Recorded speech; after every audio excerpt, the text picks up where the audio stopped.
ഇന്ന് ഇടവിട്ട് വെയിലുണ്ട്, പിന്നെ കുറച്ച് നേരം മഴ പെയ്യും, പിന്നെ ചാറ്റൽ മഴ, പിന്നെ കുറച്ച് കനമഴ, പിന്നെ നല്ല മഴക്കാറ്, പിന്നെ കുറച്ച് കാറ്റും മഴ. അങ്ങനെയാണ് ഇപ്പോഴത്തെ കാലാവസ്ഥ. ചില സമയത്ത് നന്നായിട്ട് മഴ പെയ്യും. ഇങ്ങനെയാണ് മനുഷ്യൻ്റെ മനസ്സ് പോലെ ആണ് കാലാവസ്ഥയും പ്രകൃതിയും. മനുഷ്യൻ്റെ മനസ്സും പ്രകൃതിയും ഏകദേശം തുല്യമാണ്. മനസ്സ് മനുഷ്യൻ്റെ അകത്തും പ്രകൃതി ഈ കാണുന്നതെല്ലാം. പ്രകൃതിയിൽ ഓരോ മാറ്റങ്ങൾ വന്നുകൊണ്ടിരിക്കും. പെട്ടെന്ന് ഉരുൾപൊട്ടൽ, ഭൂമികുലുക്കം, വെള്ളപ്പൊക്കം, തുടർച്ചയായ മഴ, കനത്ത മഴ, നാശം വിതച്ചു. കനത്ത മഴയെ തുടർന്ന് ഗതാഗതം നിർത്തിവെച്ചു. ഇതുപോലെയുള്ള വാർത്തകൾ ദിവസവും നമ്മൾ കാണുന്നുണ്ട്, കേൾക്കുന്നുണ്ട്. അപ്പോൾ പ്രകൃതി ക്ഷോഭം, അപ്പോൾ പ്രകൃതിക്ക് ക്ഷോഭം ഉണ്ടാവും.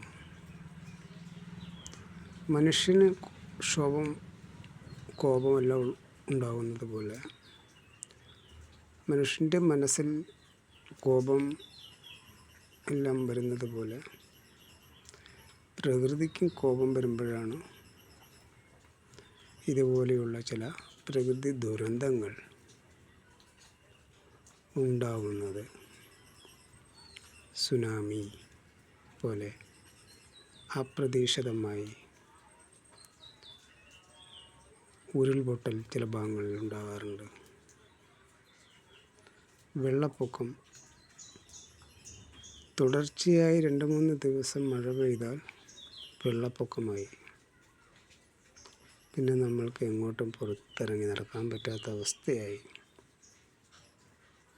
കാലാവസ്ഥാ വ്യതിയാനം ഇപ്പോൾ സാധാരണയാണ്.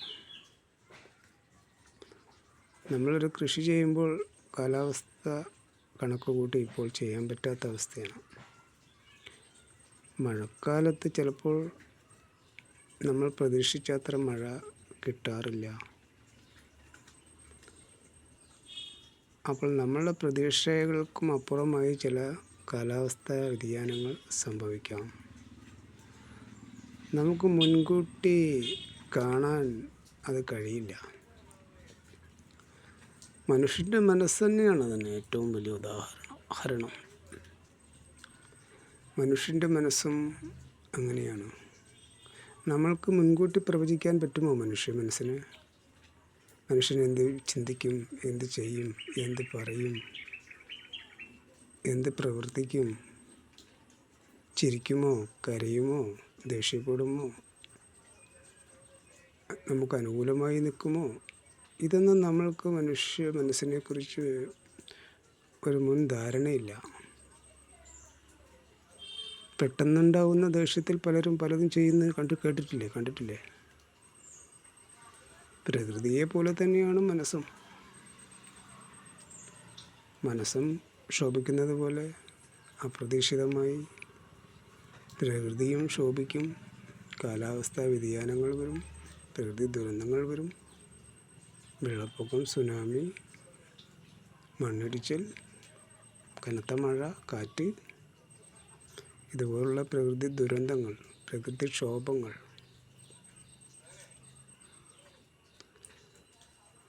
സാധാരണമാണ്. പറഞ്ഞു വരുന്നത്, പ്രകൃതിയിൽ നോക്കുമ്പോൾ നമുക്ക് ഒത്തിരി അത്ഭുതങ്ങൾ കാണാൻ കഴിയും. ചിലന്തിവല, കുരുവിക്കൂട്, മുള്ളംപന്നിയുടെ പുറത്തുള്ള മുള്ള്, എത്ര കരുതലോടെയാണ് ഒരു പ്രപഞ്ചശക്തി നിർമ്മിച്ചിരിക്കുന്നത് ഓരോ ജീവജാലങ്ങളെയും, ഓരോ ഭൂപ്രകൃതിയെയും, മനുഷ്യനെയും. മനുഷ്യൻ്റെ കാര്യം എടുത്താൽ അതിലും വലിയ അത്ഭുതമാണ്. നമ്മുടെ ഓരോ ശരീരത്തിൻ്റെ ഭാഗങ്ങൾ പരിശോധിക്കുമ്പോൾ നമ്മൾക്കൊത്തിരി അത്ഭുതങ്ങൾ കാണാൻ കഴിയും. ഇതിൻ്റെ പ്രവർത്തനങ്ങൾ നമ്മൾ നിസ്സഹായന്മാരാണ് ചിലപ്പോൾ, ചില സമയത്ത് നമുക്കറിയില്ല എന്ത് ചെയ്യണം ഏത് ചെയ്യണമെന്ന്. പക്ഷെ നമ്മുടെ ആ ഒരു മനുഷ്യ ശരീരത്തിൻ്റെ ആ ഒരു നിർമ്മാണത്തെക്കുറിച്ച് ചിന്തിച്ചാൽ, അടിമുതൽ മുടി വരെയുള്ള മനുഷ്യ ശരീരത്തിൻ്റെ ഓരോ ഭാഗങ്ങളെയും പരിശോധിക്കുമ്പോൾ ഇതിൻ്റെ പിന്നിലുള്ള മഹാശക്തി, അപാരമായ ശക്തി കുറിച്ച് നമ്മൾ അത്ഭുതപ്പെടാറുണ്ട്. അങ്ങനെയാണ് പലരും വിശ്വാസത്തിലേക്ക് കടന്നു വരുന്നത്. കാരണം എത്രയോ അവിശ്വാസികൾ ലോകത്തുണ്ട്, എത്രയോ വിശ്വാസികളുമുണ്ട്. ഇതുപോലുള്ള അത്ഭുതങ്ങളെല്ലാം നമ്മൾ കാണുമ്പോൾ അതെല്ലാം ഒരു പ്രകൃതിയുടെ ഭാഗമാണെന്ന് മാത്രം പറഞ്ഞു തള്ളാൻ കഴിയാത്ത അവസ്ഥയാണ്. പ്രകൃതി ഓരോ ഭാഗങ്ങളും, ഓരോ അതിലെ ജീവജാലങ്ങളെയും, എന്തിന് മനുഷ്യനെ മാത്രം നമ്മൾ നോക്കിയാൽ തന്നെ എന്തെല്ലാം അത്ഭുതമാണ് മനുഷ്യ ശരീരത്തിനകത്ത്. നമ്മൾ ഭക്ഷണം കഴിക്കുന്നു, ജനിച്ച അന്ന് മുതൽ ഇന്നേ വരെ എത്ര ഭക്ഷണം കഴിച്ചു, എത്ര വെള്ളം കുടിച്ചു, ഇതെല്ലാം ശരീരത്തിന് ആവശ്യമായ ഊർജമായി മാറ്റുന്നു ആ പ്രക്രിയ.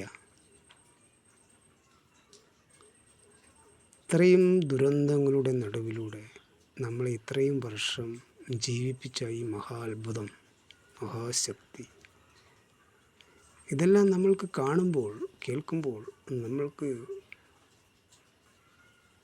ഒരു വിശ്വാസിയാവാനേ കഴിയൂ. കാരണം ആ മുള്ളൻപന്നിയുടെ ആ മുള്ള് നോക്കുമ്പോൾ തന്നെ നമുക്ക് മനസ്സിലാവും ആ ശത്രുക്കളിൽ നിന്ന് എത്ര കരുതലോടെയാണ് ആ ഒരു സൃഷ്ടികർത്താവ് അതിനെ സൃഷ്ടിച്ചിരിക്കുന്നത്. ശത്രുക്കൾ ചുറ്റും വരുമ്പോൾ അതിൻ്റെ മുള്ള് ഉടർത്തിയിട്ട് അതിൽ നിന്ന് രക്ഷപ്പെടാനുള്ള ആ ഒരു കരുതൽ. അതുപോലെ എട്ടുകാലി ഒരു വല നെയ്തിട്ട് ആളവിടെ ഇരിക്കും. പ്രാണികൾ വരുമ്പോൾ അതിനെ പിടിക്കും. അതിൻ്റെ ആഹാരത്തിനുള്ള വഴി ആ മഹാശക്തി എങ്ങനെയാണ് ഇത്രയും ചെറിയ എട്ടുകാലിക്ക് പറഞ്ഞു കൊടുത്തത്. അതുപോലൊരു കുരുവിക്കൂട് നമ്മൾ നോക്കുമ്പോൾ, എന്ത് എൻജിനീയർ പഠിച്ച ഒരാൾക്ക് പോലും അതിൻ്റെ ഒരു ഡിസൈൻ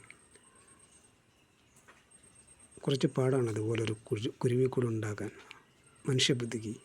ഇത്രയും ചെറിയൊരു അടയ്ക്കാക്കുരുവി ആ പനയോലയുടെ അറ്റത്ത് ഇത്രയും ബ്യൂട്ടിഫുള്ളായിട്ടുള്ള ആ ഒരു കൂട് ഉണ്ടാക്കാൻ ആ ബുദ്ധി എവിടെ നിന്ന് കിട്ടി?